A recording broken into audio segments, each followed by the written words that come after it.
Live from the Xfinity Studios at WVON. You're listening to Stats and Stilettos. Talking Chicago, 1690 WVON. Stats and Stilettos, those highlights were courtesy of Fox Sports.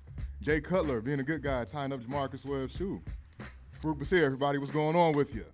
Maya Kai, only after in that first quarter he had given him an earful. Yeah, he had did. to, show both sides. I'm not going to ease up on So he bent down, you. tied his shoe. That was like a peace offering. Yeah, exactly. I couldn't believe he did. I just knew I was waiting for that knee to hit him. He was going to hit him with the other leg. It was a real weird moment. Like, is he tying his shoe? Okay. All right, cool.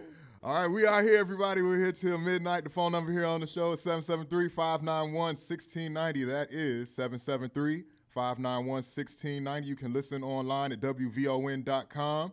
Go on there, click on the iHeartRadio icon, and get crystal clear sound for Stats and Stilettos tonight. You can follow the show on Twitter at Stats Stilettos. Make sure you leave some comments there because the majority of the show we'll be throwing out different stuff for you to comment on. So use the Twitter, use the Facebook, Stats and Stilettos there, our Facebook page as well. But hit that line too for us too. We're interacting tonight. That's kind of what the theme of the show is. So we're looking forward to that. The Bears with a little resurrection.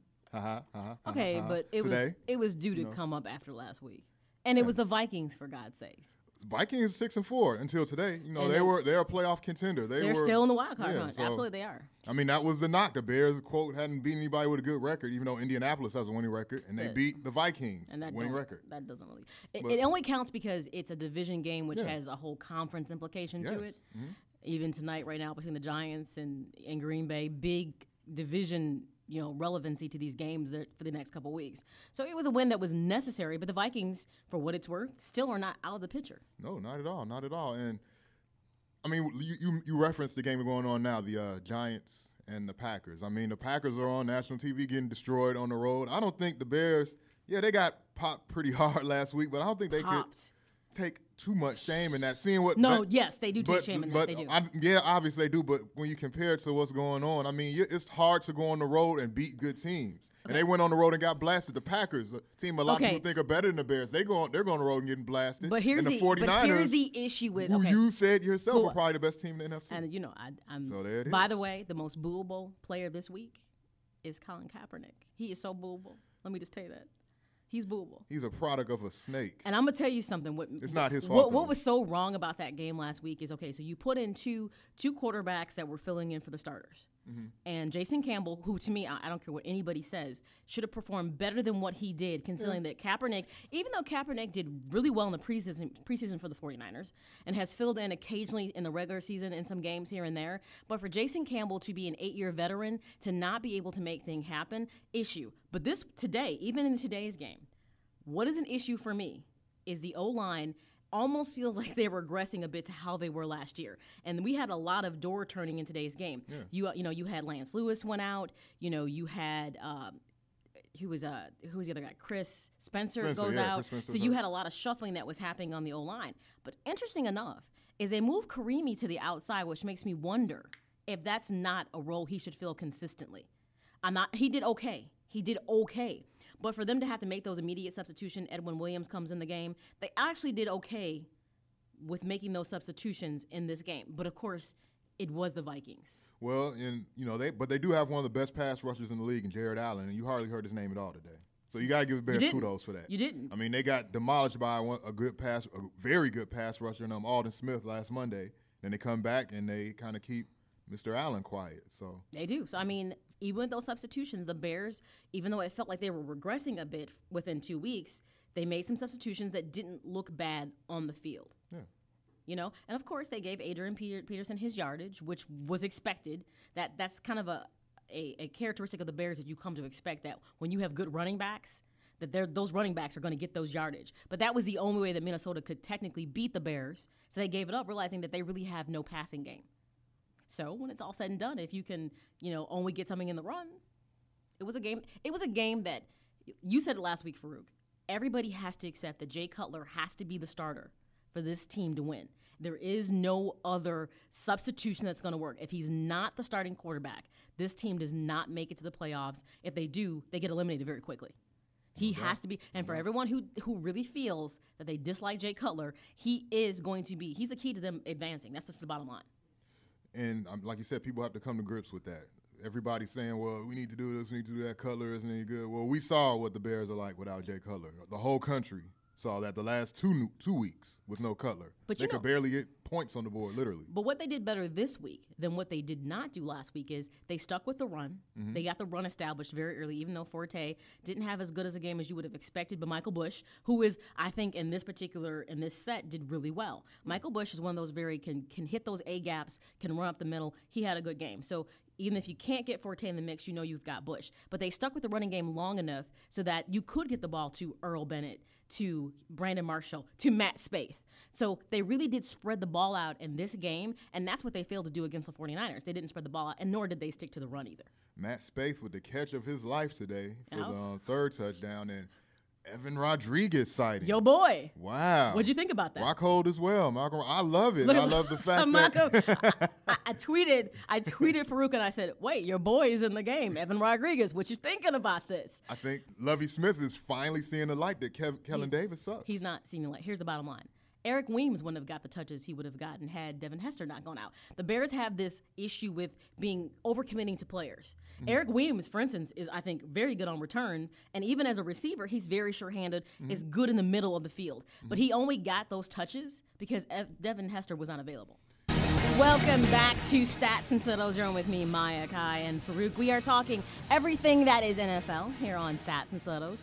AM 1690 WVON. Of course, you can weigh in your thoughts at 773-591-1690. But we are about to jump into our extensive NL talk with Russell Baxter, who you can always follow on Twitter as well, who is an NFL guru. But we're going to kind of talk about the NFL, obviously, going into this week, but how a lot of these games have playoff implications moving forward, because as you know, the season is starting to wind down. So without further ado, we do have Russell on the line. Russell, how are you? I'm doing terrific, gang. I'm doing a lot better than the Green Bay Packers are doing tonight. Okay, let's just start with this. What feels like an exercise of futility in regards to the Giants. Who would have thought coming into this game that Green Bay would have struggled as much as they have? Is it the mustache? Well, it's the surprise of the Packers tonight is their struggles, but shouldn't be surprised with the Giants, who continue to do this on a regular basis. We saw them over the last 4 or 5 weeks. Where they lost to the Steelers and the Bengals, and they needed a last-second touchdown to beat the Redskins. And they blew a 23-0 lead and were losing to the Cowboys before they rallied to come back. But in between all that craziness, they went out to San Francisco and laid a you-know-what on the 49ers, 26-3. So should we be surprised that, for whatever reason, they seem to raise their level of play at certain times? No. I mean, but I will say this is one of their more impressive efforts of the season, and they continue to be somewhat of a mystery, but a dangerous mystery. Is it safe to say, obviously, without having Woodson and Matthews in this game, that it's definitely giving the Giants an opportunity to allow Manning to spread the field when it's all said and done? Because not having Woodson in the secondary, not having Matthews giving that pressure on the line of scrimmage, I have to say the Giants are using this to their advantage. Well, there's no doubt about that, but the Packers did not have Clay Matthews or Charles Woodson last week and forced a bunch of turnovers and sacked Matthew Stafford, I think, 5 times. But it was the and Lions, beat the Lions right? in Detroit. But yeah. it was the Lions, and that was one of those games that made us scratch our heads a little bit, correct? Well, wait a minute. I just checked the standings. Aren't the Detroit Lions in the National Football League? Okay, but we do know that was one of those games with, by the way, the officiating that makes you say, well, we were ragging on the replacement officials for not being quite as efficient. But yet, in some of these games, we've seen the regular officials not be quite as well. And had it not been that for that call, as well as for Schwartz deciding to throw the flag out when he wasn't supposed to, that could have been a loss in the column for Green Bay. No. You're talking about the Lions game with the Texans. I'm talking about the Lions game with the Packers last week, the week before. Oh, the week before that, yes. Yeah, the Packers did beat the Lions in Detroit, correct? That's true, they did. And they did that without Clay Matthews and Charles Woodson, correct? Correct. But But it's the Lions, so that could go either way, right? Weren't the Lions in the playoffs last year? Now, Russell, We cannot look at the Lions this year and make that comparison to last year because something has gone awry. But since we're on that conversation. But wait a minute, the Packers were 15-1 last year, and they're about to lose their fourth game, so we can't look at the Packers the same way either. Correct? And that's a good point about right now in this NFL this year. I hate to keep on throwing facts out here, but that's what I do. No, I know you do, and I love when you take me to school. I can enjoy that. Listen, I'm not trying to take you to school. I went to school a long time ago. I'm done with it. But that's what you do, and I enjoy it. So in saying this, when you look at this NFL season that's been so highly unpredictable, what team do you look at and do you say, I feel like, can we really look at Atlanta and say, based on their record, they're hitting on all cylinders? Well, there's the fairness and the unfairness in my mind with the Atlanta Falcons. A lot of people doubt their 10. Now it's a 10. By the way, you're doubting a 10-1 record for people who are doubters and stuff. Mm-hmm. But a lot of people are doubting the 10-1 record because of their playoff record the last few years. Yep. That has nothing to do with this current team. I have little doubts about the Falcons this year, strictly based on the fact that they have changed their philosophy in terms of running the football, becoming more of a predominant passing team. And with that struggles running, they have struggled to stop the run. Hey, Russell, a couple of weeks ago in the NFC, I think it would have been safe to say that we knew, we could have projected the 6 teams that everybody would have thought would have been the playoff teams. But over these last couple of weeks, Seattle's kind of came back to the pack a little bit. The Giants have came back. And now there are realistically 5 teams vying for that last spot, and maybe six or seven teams vying for the last 2 spots, with the Giants coming back to the pack in the NFC East. Who should we be taking seriously? Are the Redskins serious? They put on quite a show this past Thanksgiving Day against the Cowboys. A lot of people were saying the Cowboys were going to make a run until they ran to that Redskins thing I was just talking about. Who do you like out of this thing? Listen, it's hard to – listen, the thing about the NFL now this year, and it's been the last few years, let's not forget something. The last 8 years, the team with the best record in the NFL has not won the Super Bowl. Okay? We have seen our share of wild card teams. We have seen teams go on the road and win 3 playoff games and win Super Bowls. That was unprecedented. Now it's happened. It happened in 2005 with the Steelers. It happened in 2007 with the Giants. It happened in 2010 with the Packers. You look at what happened today alone. We had a bunch of 6-4 teams who all lost. Minnesota lost. Seattle lost. Tampa Bay lost. The Saints, and the Saints were the hot team. Well, they had a golden opportunity to take advantage with all those losses, and they lost. So, this league is incredibly hard to figure out, and that's why, listen, I'm not trying to rant and rave about schedules and stuff like that. I think we just kind of lose sight sometimes on how good teams are. It is almost impossible right now to tell who the best team in the league is. I know some people chime in with New England. They scored 108 points in the last 2 games. But their defense has question marks. We're going to have the same thing it looks like that we've had in the last couple of years. Whoever gets hot at the right time is going to win this thing. Let me ask you this, Russell. What has Alex Smith done? And this has been something that's been laid on the table. What has he done to technically lose his job to Kaepernick at this point? What could he have possibly, made Harbaugh believe that he is not going to be the best choice moving forward? I'll be honest with you. I was surprised at the move, and I agree with you. I don't know. Alex Smith has been one of the most maligned players in this league, especially at the quarterback position. And I find it amazing that, listen, we play favorites in this league. It's who we like and who we don't like. And Alex Smith had, he probably threw as many touchdown passes as he had offensive coordinators in his first 6 or 7 years. This year, for the second year in a row, they have the same system. And look at the way Alex Smith was playing. Here's a number that people don't realize. And maybe you do, and I'm not trying to be like whatever. Last year, Alex Smith completed 61.3% of his passes, which is pretty respectable. That's very respectable. This year, he's completing 70%. 70%. So almost 10% more in the second year in the system. Last year, he threw, 17 touchdowns and 5 picks? This year, in 9 games, I think he threw 13 touchdowns and 5 picks. So he was on his way can't predict what more he's going to do. But and I think 3 of his interceptions came in one game. So he was on course. And I don't know if Coach Harbaugh is looking at lightning in a bottle. I thought it was, you're on the road on a short week and going into a team that can score points, okay? Jim Harbaugh has been head coach of that team 29 games if you include the playoffs. Mm-hmm. There's only one time in those 29 games the team scored 30 points on him, and that was Saints in the playoffs last year. But listen, wasn't all Colin Kaepernick today, as you guys know. Right. True. 2 interception returns for touchdowns. He did what he was supposed to do. And I'll be interested to see what the call is next week. All right, Russell, let's take a call real quick. Andre wants to comment on what some of the stuff you're saying. What's going on, Andre?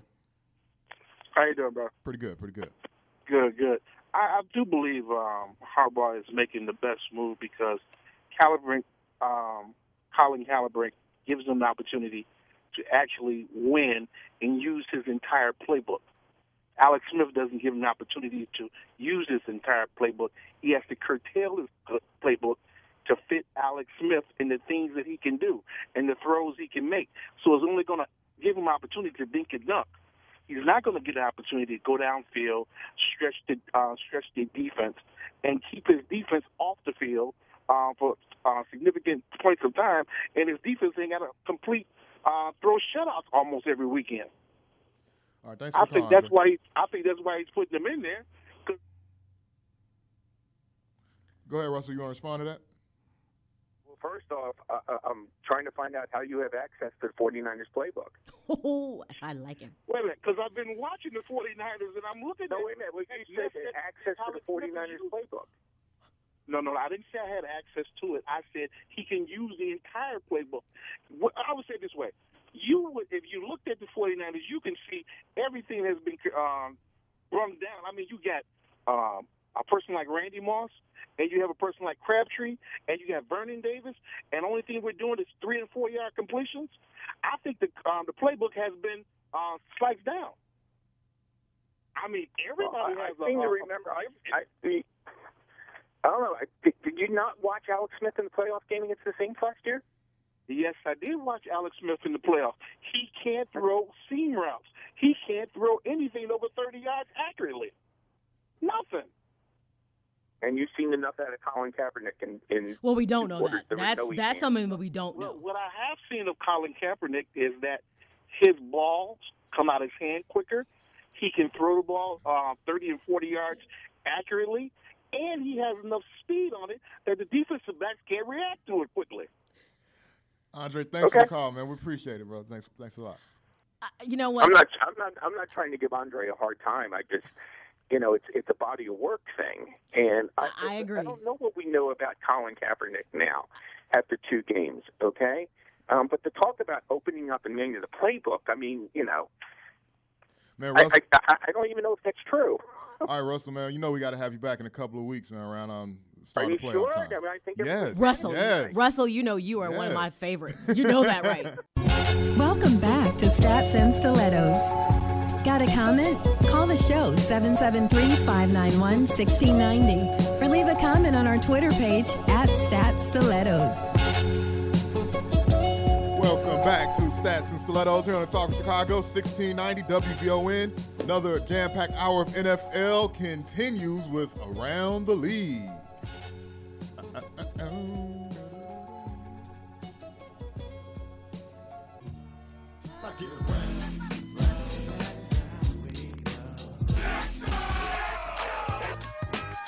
And welcome to Around the League. I am Spruiel-Rose, your moderator for Around the League right here on Stats and Stilettos. You can follow me at Demonze1, DEMONZE1. Man, that was good radio, Farouk. Yes. That was nice. That was nice. I love it. And only someone like Russell could have held his own yes. like that. Yes. Because Russell, that's why he's the guru. Big ups to Andre, though. Big ups to Andre. You brought it. Andre, I'm on your side, man. You had a good Russell, point. I got your back. You know that. All right, first game. Let's go ahead and start off with the San Francisco 49ers. San Francisco 49ers 31, New Orleans 21. Colin Kaepernick, 16 for 25, 231 yards, 1 touchdown, 1 interception. Frank Gore ran for 83 yards, and you had Drew Brees on the other side, 26 for 41, 267 yards, 3 touchdowns, 2 interceptions. And Marcus Colston, 36 yards, and he had a touchdown. So this was big. I mean, I guess we can keep talking about it a little bit more. Hey, Kaepernick went in down to a very hot team in New Orleans, and he pulled off a impressive win. A very impressive win. Short week win, and Drew Brees with the pick sixes. Yeah. You know? Yeah. I mean, Pick sixes. I mean, you see quarterbacks get a lot of crap for that. And Drew Brees is a great quarterback. I'm not trying to take anything away from him, but You cannot. He lost them the game today, really honestly. I mean, the 49ers are a good team, but you can't do that against them, and he normally makes better decisions. This is one of those games where you can say this was a defense against an offense. And you want to make as few mistakes as you can with Drew Brees because he is the type of quarterback that can monopolize on your mistakes. Exactly. So this was a defensive game. If the 49ers could obviously keep Drew Brees contained and provide pressure. What's interesting is they were talking about that Drew Brees, who came to the Saints in 2006, correct? Yeah. About 2000. They then drafted Marcus Colston that same year, 7th round. They are leading in quarterback to receiver connects with 56 touchdowns. Yes. So you know the chemistry is there. But Ty would say this week in and week out, it's the Saints defense that's costing them probably this season when it's said and done. If you see that on YouTube, forgive me, but I was looking at Michelle Relaford on NBC5 News. She is gorgeous. But I'm not a fan of this move. Michelle Relaford, she's... What? I don't know who she is. I'm sorry. I'll have to Google that. I'm not a fan of the move, regardless of how successful it might wind up being for the 49ers, by the way. The quarterback thing. That's my statement. I agree for with the you, record. I'm going to say this. Alex Smith, you can say he's a game manager. I think when you look at his body of work, like Russell said, he's more than a game manager. He took the 49ers to an NFC championship game, and that had not happened since 1998. I mean, he's efficient. He's like, what, third in the NFL? He was leading the league in completion percentage and third. I mean, when you look at his statistics, he's more than a game manager. So I think it is just absolutely bizarre. And don't get me wrong, I told you that this week that Kaepernick is booable. But at the same time, I'm like, is Alex Smith supposed to lose his job? Not at all. When you have a head coach that didn't want you to begin with, and it's real easy for the head coach to make that change. And I'm disappointed because I really like Harbaugh. You know, he's one of my faves. Weirdo. I know people think he is, nutsy, but I like him. But DeMons, you said this. Alex Smith has not been his choice for a minute. No. So should we be surprised that this is unfolding in San Francisco? He was trying to find a place to give him to give him the boot. Like, think about it this way. I asked this question in the break. If Jason Campbell would have stepped into that game last week and would have had a phenomenal game against the 49ers, which would have been say the Bears would have won, and it was a blowout win, a big win. Do you think we'd be back in Chicago talking about Jay Cutler not starting for the Bears? No way. That's what I'm saying. No way. And wait a minute, and that would be veteran to veteran. Because Jason Campbell was 8 years in the league. We wouldn't be having this conversation. This gets back to Harbaugh does not want Alex Smith. It was also the fact that San Francisco saw Alex Smith struggle. It was possibly going to be a number one bust. But Harbaugh came in, fixed him up a little bit, Farouk, and, had success for 2 years. But like I said, the guy didn't want him. He wanted Peyton Manning. He was ready to give him the boot. I have a very quick analogy, then we can move on to the next game about this. The parent that has the kid that, they see so much disappointment in them because they see themselves in this kid. Oh. You were talking, yeah. There it is. There it is. Okay. There it is. Yeah. Next game, Atlanta 24, Tampa Bay 23. Matt Ryan, 26 for 32, 353 yards with 1 touchdown and 1 interception. Julio Jones, 147 yards with 1 touchdown. He had Josh Freeman, 19 for 30, 256 yards, and Doug Martin ran for 50 yards and 2 touchdowns. Now, I thought Tampa Bay was going to possibly upset them. It came close. Came down to a field goal. But Tampa Bay they're in the mix with Atlanta once again. They're 10-1 now, Maya. So I know a lot of people say, hey, you got to wait to the playoffs to try to see what they're going to do, but they are 10-1. You had to take them serious. And I'm going to say the same thing. And Russell, I know Russell said that we should shirk away our thoughts of last year and look at what you see this year, because it has been like a rodeo watching this NFL week to week. And it does seem like Atlanta has been in a situation in the last couple games where they're not blowing anybody away. Right. But at the same time, I think teams are starting to have that wear and tear.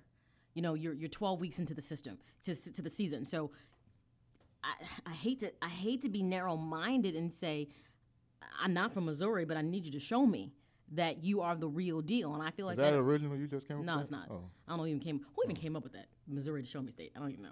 But Nelly, I think. it was before You Nelly. want to show something else. But I just feel like you can be a regular season phenomenal team, but that's not what you play the season for. So until it comes to playoffs, I'm just not as invested in Atlanta as I should be. And I told you, I know this is wrong to say this. Matt Ryan is good. He's respectable, but I'm not overly impressed. I know that's wrong to say that, but that's just how I feel. Farouk, as you always say, Do it in the playoffs. do it in the playoffs. Bottom line, I don't care what anybody says. They have, not last year, the year before, they had home field at the best record in the league, and Green Bay went in there and beat them by 1 million. Yeah, By a million. should have been. As I also saw on Twitter, someone they call them the Atlanta Failures. No, Falcons. That's what they call them. But you know what's interesting? If you were to switch gears and if Michael Vick was still in Atlanta, this kind of scrutiny wouldn't even exist. It wouldn't. If they were 10-1 with Michael Vick? With Michael Vick, even if they have had the same track record of not being a successful playoff team, people would ride high on the Michael Vick factor. I don't know about that. I don't think know that, about I think at the all. I think it would Michael be Vick worse. experience is done and over. Even No, if he would have but been when he was in Atlanta, successful. there was nothing that Michael Vick could do wrong. I don't know. I don't think I agree with that. Okay, that's why he went to jail. Because in his mind, he thought there was nothing he could do wrong too. He said nobody can touch me. That was his mentality. He thought he was Tony Montoya. Come on, Can't fight I'm a dogs. political prisoner. Next game. This is interesting within the NFC. Miami 24, Seattle 21. Russell Wilson 21 for 27, 224 yards, 2 touchdowns. Anthony McCoy 23 yards with 1 touchdown. Ryan Tannehill 18 for 26, 253 yards, 1 touchdown, 1 interception. And Devon Best with 129 receiving yards. The reason why I bring this up, I know it's Miami and Seattle, but Seattle was in the mix of being in that wild card. And NFC, it keeps, like Maya says, it turns Always and turns and evolving, turns. man. Right. Plus, Seattle is the Bears' next opponent Exactly. next week. So this was a huge loss for Seattle. Now they go back on the road again, like we're saying, against the Bears next week. That was a big loss. I mean, they might have been looking past the Dolphins for that Bears game possibly next week, but they're in trouble. And then the way it's getting all cluttered up at the bottom of that wild card picture and it's there. quite cluttered at this It point. is. It It's is. very like a lot of 6-4 teams, very cluttered. Yeah, so, Yeah, you got the Packers in that clutter right now too, which Yeah. I am very happy about. yeah. So Can I just say about that Miami game? What's up? So I was watching like the footage after the game's over, and Ryan Tannehill was talking to, I'm not even sure who the lady was, who was a sideline reporter, and his entire look on his face was like, "What's your phone number?" The entire time. I was like, "Is he listening to her?" Because he was like, seriously, he was looking at it like he's about to say, "What's the digits?" You see that timeout for a second. Is that her? Oh wow. Yes. That's okay. I didn't know. Wow. I've never. That's Michelle Rutherford. Okay, I've never seen her before. Okay, very attractive lady. She's nice looking. Hot. Good taste. Good taste. I've never seen her before. That's all you gotta say. Hot. All right. Next game. Let's go ahead and go to Indianapolis 20, Buffalo 13. Andrew Luck 20 for 37, 240 yards, 1 touchdown, 1 interception. T.Y. Hilton 33 yards and 1 touchdown, but for special teams overall, 111 yards and 1 touchdown. I think he made some type of Colts record, first player to have a receiving and special teams touchdown in one game.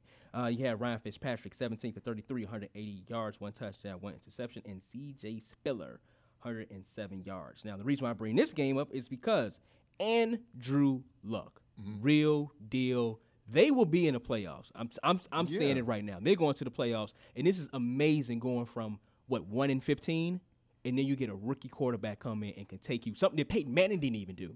Yeah, he went 3-13 his first. But, 3-13 but remember first we year, talked right. about how Irsay almost disbanded the team in the fact that he let Jeff Saturday go, who would have been a veteran center. You know, Dallas Clark was gone as a receiver. Garcon was gone. I mean, he let a lot of his veteran players gone that you thought he would have surrounded around Luck to make him better, and yet that's what I wanted to ask Russell, and I didn't get a chance to, is if you've got to pick your rookie MVP between Luck and between RG3, who do you pick? I don't think it's even a question. Right now, it has to be Has Luck. to be Luck. It has It's to not be. even a question. It has to be. A lot of the numbers Griffin are putting up over the last couple of weeks, Luck has his team contending for a playoff spot. Right. I don't disagree with you. I had family in town who lives out east, specifically they live in the D.C. area, and they think that RG3 is the second coming of Christ. He's a great player. He might be in the future, but right now was it's just like- Andrew Luck. You know, and I was like, I asked them, I'm like, so who do you think? They're, oh, no, RG3. I'm like, oh, okay. And they happen to be Bear fans because they're from Chicago, but right now they're riding high on the RG3 thing. And I agree with you. I really feel in regards to the body of work thus far that Andrew Luck has been extremely. I'm gonna tell you what I like about him. He is so comfortable in the pocket, and I don't care what anybody says. You can be athletic, you can run around the field. We've seen there, we've been that, we've done that. We've seen it in Vic, we've seen it in so many other players. You gotta be consistent and comfortable in the pocket, and that's where your success will come from. Because how many non-pocket passers have really won the Super Bowl? People who just scramble around and run around aimlessly. Nobody. I mean, Steve Young. Yeah, I mean, that's a good one. And that's really on the margins of that. I mean, he wasn't the most athletic. Oh. I mean, he scrambled. I mean, he scrambled well, but but he still could get back in the pocket. Oh, he wasn't athletic. Yeah. There it is. Athletic. There it is. Athletic. No, now I get it. Okay. But he could also get back in the pocket. Yes, he could. That's what I'm saying. He He had that, but he was comfortable in the pocket too. So I'm just saying. Got you. I'm Stereotyping. I'd be I curious got you. if I people. got you. You're stereotyping No, right now. I'm not. How so? I'm sorry. How We know what she's talking about. what are you talking about, Farouk? I'd be curious what listeners think. Would you pick RG3 or would you put Luck at this point? Who is your rookie MVP at QB? I'm just curious. All right. Okay. We shall see. Last game, Houston 34, Detroit 31. This is a Thanksgiving Day game. Matt Shaw, 29 for 48, 315 yards, 1 touchdown, 1 interception. And a nut kick. Yes. Oh, nut recipient. We're There going you go. to talk about that. Arian Foster, 102 yards and 2 touchdowns. Matthew Stafford, 31 for 61. Man, 441 yards, 2 touchdowns. And Calvin Johnson, 140 yards and 1 touchdown. Now, this is crazy to see. The Bears couldn't do anything against Houston, but you had Detroit, who's a pretty good offense, but they go down with the loss up in Detroit. The game that they should not have They lost. they shouldn't have lost, but you thought they had a way to win, or they would win. I'm going to tell you what, this is the first And game. what's the reason why? This is the first game in weeks that the nipples have been out with Jim Schwartz. He had on a tight shirt and the nipples were out. I was like, they win it. I tweeted you, Farouk and Kai. Did I not say they might win this? Because Jim Schwartz is exposing in this game. He had his old school shirts on, and they should have won that game. Granted, They should have. I'll say this.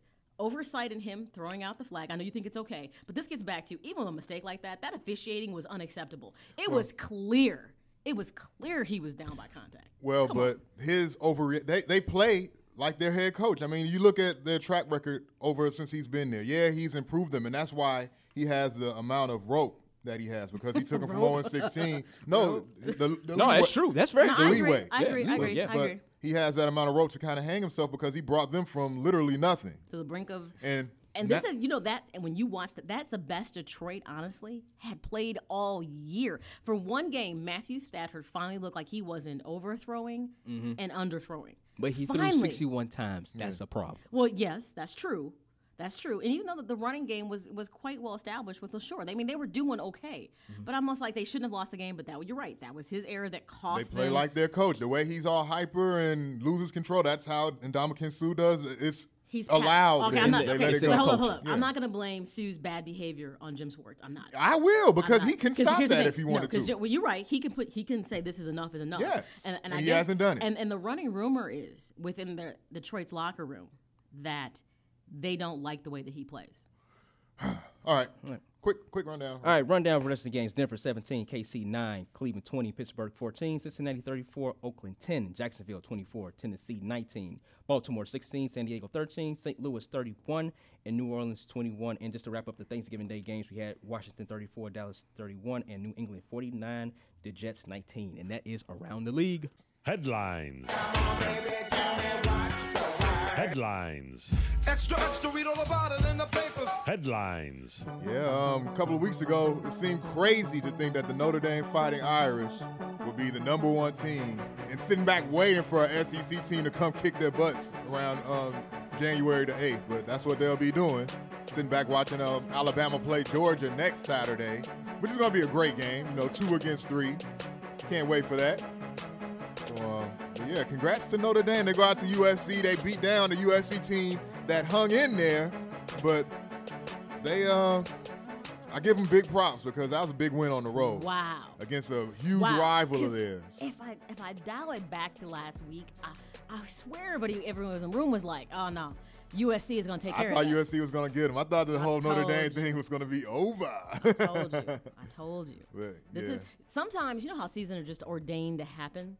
This just feels like one of those seasons that's just ordained to happen. And people think, for some reason, they think that, it's going to be an SEC team that's going to stop it from happening, and I disagree with that.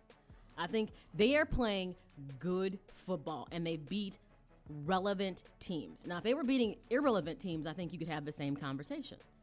Well, what do you think about all this time off that they're going to have, though, playing into it? That has to play a factor. It'll be, 6 weeks in between games? It is, because now we're about to start into all of the division or the conference. So you've got the Big Ten, which is whatever is whole relevant at this point. Wisconsin, Nebraska. Ugh. Wisconsin not even ranked, and what's Nebraska 14? In the AP. So you got that, the Big Ten title game coming on. Speaking of that, so we were just talking about, maybe it wasn't here, but somebody else, how Maryland is coming into the Big Ten, and I just said the Big Ten conference is getting too big.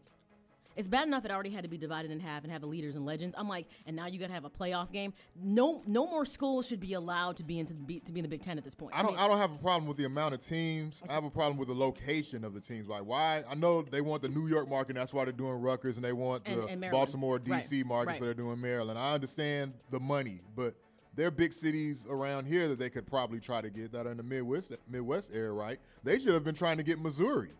Missouri would make more sense. I agree. The Big 12 is becoming obsolete as time goes by. Yeah. So why not add in a team like Iowa State? I mean, they're relevant in sports. It's becoming too large. I still feel it's becoming too large of a conference. And it makes me feel like our team's wanting in on this because it's a conference that's really for the taking, if you think about it. But I think one of the biggest NBA storylines is how within that 3-team trade of the Lakers, the 76ers, and the Nuggets, and the 76ers giving up Andre Iguodala, who I think is a really good fit with the Nuggets. And now Andrew Bynum has been nothing but a series of injuries, and now indefinitely they don't know when he's getting back on the floor. They may have gotten the shortest end of the stick in that 3-way trade of any team, which I'm sure they didn't see coming. I don't remember him being like kind of grouchy about getting traded there. Does he not want to be in Philly? Is that the thing? If I had to put on my psychologist cap, I would say he's a little grouchy because you went from the Lakers, which is that marquee team to be with. He was drafted by them as, a high school player, part of that development curve. But Mike Brown, look at it this way. Him and Mike Brown didn't gel real well. He was extremely disrespectful. Obviously, under Phil, he did a little bit better, but Andrew Bynum's not quite right upstairs. Right. These new hairdos, he's wearing like the friar tuck minus the bald spot in the top. I don't understand I don't know what's wrong with him because he's a talented player, but now it's like he seems like he's harnessed with injuries. He's just not. He's not gelling. I don't know what the problem is with him. But he can't pull that disrespectful stuff with the coach he has now, Doug Collins. No. I just think. I'm not sure because, like I said, I haven't heard anything about him saying he wanted out of Philadelphia or he didn't want to be traded there or anything like that. I haven't heard anything either. Maybe he's kind of like hiding it, I guess. I don't know. This is weird. He's just a weird guy to me. Welcome back to Stats and Stilettos. Find us on Facebook and like our fan page. Welcome back to Stats and Stilettos here on the Talk of Chicago. 1690 WVON, Farouk and Maya. Doing our headline thing here this wonderful Sunday night. We're here till midnight this week, 9 p.m. Wow, I knew I was going to do that. 10 p.m. to midnight. So thanks for hanging in there with us tonight. We've been talking about, we did the whole first hour of NFL. Had Russell Baxter, Bax Football Guru, on joining us to talk about that. We had our Around the League segment as well. We talked about the Bulls here in the first segment of the 11 p.m. hour. Talked some Notre Dame football as well. Now I kind of want to talk about another major thing that went on earlier this week with my man Jack Taylor from Grinnell College putting up a whopping 138 points in one game. Let me preface this and say it is a Division III school. Okay, but it's still basketball. Obviously nobody was playing defense. He is ramping down the court and shot. They won 179. They scored 179 points to 104. He outscored the other team, this whatever the heck, Baptist school. They had a guy on there that had 70, but Taylor with 138 points. His arms, he had to be like a pitcher. You know what I mean? Having to ice himself down after this game. He had to have a whole bandage thing wrapped around his shooting shoulder. This is crazy. But the thing about it, though, he didn't shoot a great percentage. Like, he put up 71 threes and had no assists. This is nuts. This is nuts. I've never seen anything like this. I was totally amazed. I'm sorry. You seem like surprised that I was just amazed by this, Maya. I mean, I can understand that the level of competition was exceptional, and you were like, man, against a really good team, he put up 138 points. I guess I'd be surprised, but we don't know the level of competition And at this level of competition. It could not have been good when you make that many points. When the game was that high scoring, apparently the talent level leaves something to be desired. And this kid wasn't even a starter. I heard him interviewed, and then I, read some of the things that were written about him in USA Today and things like that. His coach was, quote, just trying to really get him going. He had a bad shooting game like the game before, 26.8% he was shooting from the field. But obviously there's something. But wouldn't you love to play for a guy like that? But then Grinnell went on to lose their game on Sunday night. They lost 131 to 116 to William Penn. So these are high-scoring games. That's what I'm saying. Apparently, nobody is playing defense on either one of these teams.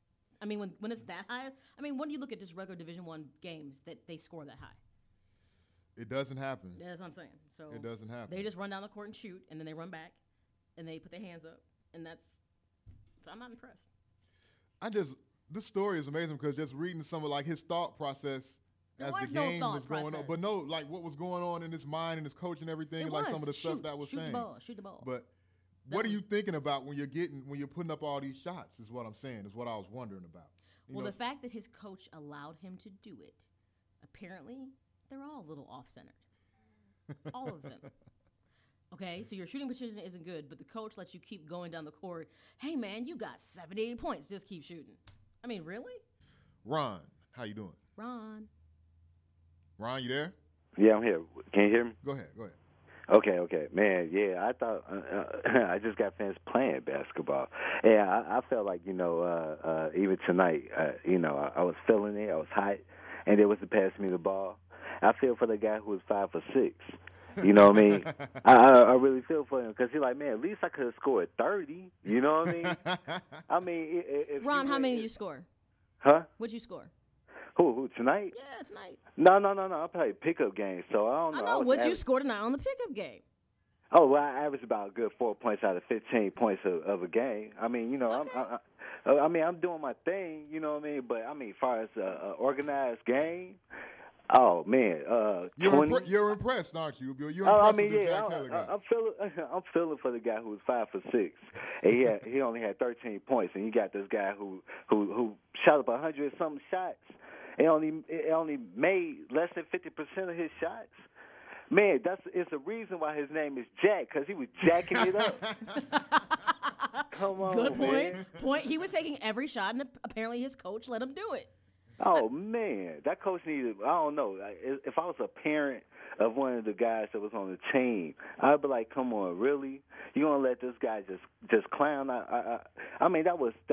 Even though they was playing defense and all, still pass the ball around. That's not developing a player at all. But it's Grinnell, so let's not going to anticipate that Jack Taylor is probably going to be making it beyond the developmental league if he's lucky, or you might want to overseas somewhere. No, he gonna be playing Lifetime Fitness with me like I was Lifetime. That's exactly where he gonna be at. Right, exactly. You tell him. Ron. So you seem to think there's some kind of conspiracy here with David Freese. No, I'm just wondering, I kind of know the answer to this. Well, okay, tell me the answer then. There's Illinois right now. Yeah. The media coverage in general, not just with that, but I see a lot of stuff with news, being around a lot of people in news. Illinois gets another win tonight. Yeah, but who is Gardner Webb? They beat by 1 point. And who is that looking like a criminal in the middle? Who is that? Dude, get people ready for TV. Don't put a brother up there looking like, his forehead is shining, his hair was sticking up. He looked like that was a mugshot. Who is that fella? I have no idea. I'm trying to see now. I'm totally. And his lips are looking extra pink. This is not right. I don't know who that is, but that's wrong. Oh man! And the other guy, and he got a striped shirt on. You know what? Come on, people, don't do that. Don't do that. Send your kids out the house like that. Don't send your kids out the house like that. That kind of threw me off base. Who is that? Jabari Parker. Okay, let me tell you something, buddy. Okay, let me just shut up. I'm from the suburbs. Let me shut up. Yeah, because we gotta walk out of the studio. I gotta leave. I'm just saying, if that was you're right. We gotta walk out of here. If that was my son, I would be mindful that he is headed down a road to have a career, and I would have him on point. Like that picture right there, he looks fine. But why his mama let him do that? Mama, come on. So, everybody, if you happen to miss this show, remember, you can always listen to every show which re-airs on Wednesday on blogtalkradio.com/stats&D Stilettos. Yep. This show will re-air on Wednesday at 8 p.m. Also, in the iTunes store, search the podcast section, Stats and Stilettos. All of our shows are MP3 there. All right. We'd like to thank our guest tonight, NFL guru Russell Baxter, for joining us. That was pretty good. Thank you to the callers tonight. Thank you to everybody listening out there all over the world on iHeartRadio. Thanks to our staff tonight. Thanks to Damon Spruiel on camera. Thank you to Alexis Wolford, Tamia Baker, Robert Chapman, Jonathan Garcia on John. Oh, yeah. And Naima Mitchell over there doing our social media. Even though she didn't bring my Sprite, she wasn't doing her internally duties. Also, thank you to Malcolm Rocco and G Money, Greg Baker on the ones and twos. That's what's up, man. Definitely digging that. So thank you for checking us out. Tune in next week.